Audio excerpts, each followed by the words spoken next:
Hi friends, अपुन का नाम चंदू चायवाल बोले तो अपुन हाईवे पे चाय बेचने का काम करता है। अपुन की स्टोरी सुनने से पहले इस भाई के चैनल को सब्सक्राइब कर लेना, क्योंकि ए भाई के वीडियो हटके होते हैं। तो चलिए मैं अपुन की कहानी शुरू करता है। मैं मुंबई के झोपड़पट्टी में रहता हूँ। अपुन का एक ही सपना था कि अपुन खूब पैसा कमाए और अपनी जिंदगी मजे में कटे। अपुन ज्यादा पैसा कमाने के लिए रात में चाय बेचता था और दिन में जो मिले वो काम करता था, लेकिन मेरा मन नहीं भर रहा था। एक दिन रात में अपुन हाईवे पे चाय बेच रहा था, लेकिन उस दिन ज्यादा लोग चाय पीने के लिए नहीं आ रहे थे। ऐसे में अपुन बहुत गहरी सोच में पड़ गया। ऐसे चला तो अपुन का सपना पूरा नहीं होगा। लेकिन उसी वक्त अपुन के टपरी के सामने एक कार आकर रुकी। अपुन खुश हो गया कि चलो बोनी तो हो गई। कार से उतरकर एक सूट पहना हुआ आदमी अपुन के पास आया और एक सिगरेट मांगी। अपुन ने उसे दे दी। उस आदमी के चेहरे पर एक अजीब सी शिकन थी।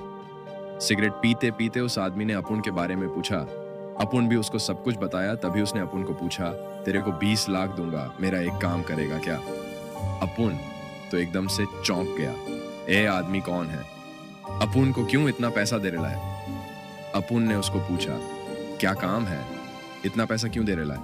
कोई गैर कानूनी काम तो नहीं? अपुन को पैसा कमाना है, लेकिन पुलिस का चक्कर नहीं चाहिए तभी। ओ आदमी अपुन को बोला, पास ही के गांव में मेरा एक बंगला है, वहां से तुझे मेरा एक बैग लेकर तभी मैं उसको बोला, तेरा घर है, तुम ईच काय को नहीं लाता। अपुन को कुछ झोल लगता है, अपुन नहीं करेगा, ऐसा काम माफ कर दो साहब। तभी वो आदमी बोला, डर नहीं की कोई बात नहीं, वो घर मेरा ही है, तुम्हें मेरा काम करना है और 20 लाख लेने हैं। बार बार वो अपुन को पैसे दिखा रहा था।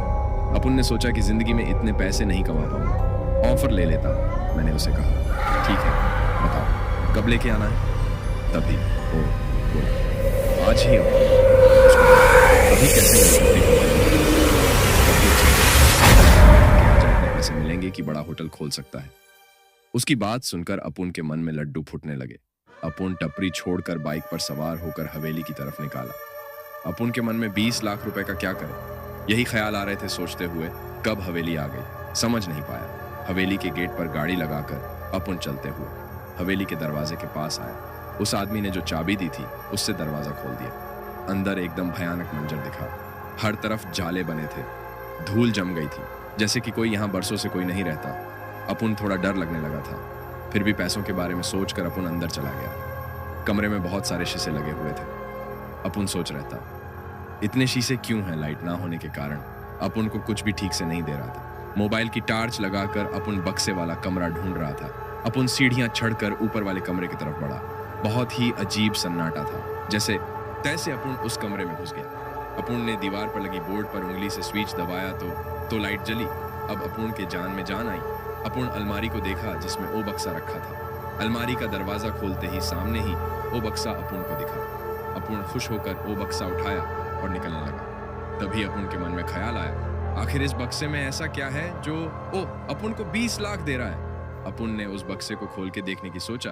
अपुन जैसे ही अपुन ने बक्सा खोला तो अपुन की आंखें फटी की फटी रह गई। उसमें करोड़ों के डायमंड थे। एक बार तो अपुन की जान हलक में आ गई। तभी अपुन ने सोचा, हीरे लेकर कहीं गायब हो जाता हूं, किसी को पता नहीं चलेगा। लेकिन अपुन की हसरत चंद मिनटों की मेहमान थी। आगे क्या हुआ जानने से पहले अपुन आप लोगों से एक विनती करता है, प्लीज चैनल को सब्सक्राइब जरूर कर लेना, ताकि आपको ऐसे डरावनी कहानी देखने को मिले। तो चलिए कहानी में आगे बढ़ते हैं। जैसे ही मैं वहां से निकलने लगा, वही सेठ अपुन के सामने आ गया। उसको देखकर अपुन की सिट्टी पिटी गुल हो गई। अपुन डरते हुए बोला, अपुन आप ही के पास आ रेला था, आप क्यों आए यहाँ? इतना सुनते ही वो सेठ हंसने लगा। उसकी हंसी इतनी भयानक थी, अपुन को ज्यादा डर लगने लगा। अपुन ने डरते हुए पूछा, आप क्यों हंस रहे हैं? मुझे पैसे भी नहीं चाहिए, ये लीजिए आपका बक्सा। बक्सा देकर निकलने ही वाला था कि अचानक किसी ने अपुन के मुंह को पीछे से कसकर पकड़ लिया। अपुन का आगे क्या होगा, तब तक के लिए गुड नाइट।